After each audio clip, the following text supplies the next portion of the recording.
जैसा फळाचिये हावे तैसे कर्म करी आघवे, मग न किजेची येणे भावे उपेक्षिजो. फलाच्या इच्छेप्रमाणे कर्माचे आचरण करणाऱ्याप्रमाणे तोही सर्व कर्मे करतो, परंतु त्या कर्माचा मी करता नाही हे जाणून तो त्या कर्माची उपेक्षा करतो.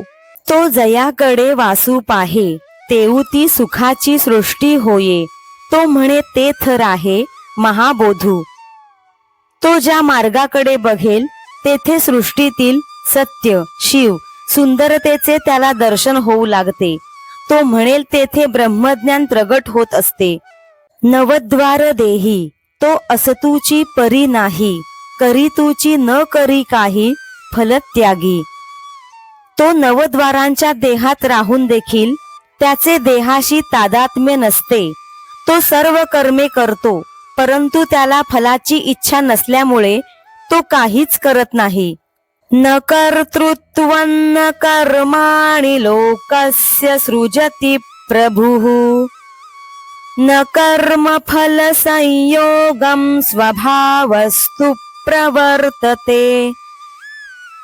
परमात्मा भूतमात्रांचे कर्तेपण निर्माण करत नाही, तो कर्मेही उत्पन्न करत नाही व त्यांचा कर्मफलांशी संयोगही उत्पन्न करत नाही.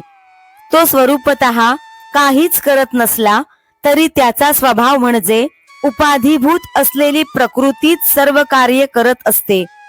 जैसा का सर्वेश्वरू पाहिजे तव निर्व्यापारू, परी तोची रची विस्तारू त्रिभुवनाचा. सूक्ष्म विचार केला तर तो सर्वेश्वर वस्तुतः काहीच न करणारा आहे, परंतु मायेच्या उपाधीचा आरोप त्यावर केला म्हणजे संपूर्ण त्रिभुवनाचा विस्तार तोच करतो असे दिसून येते.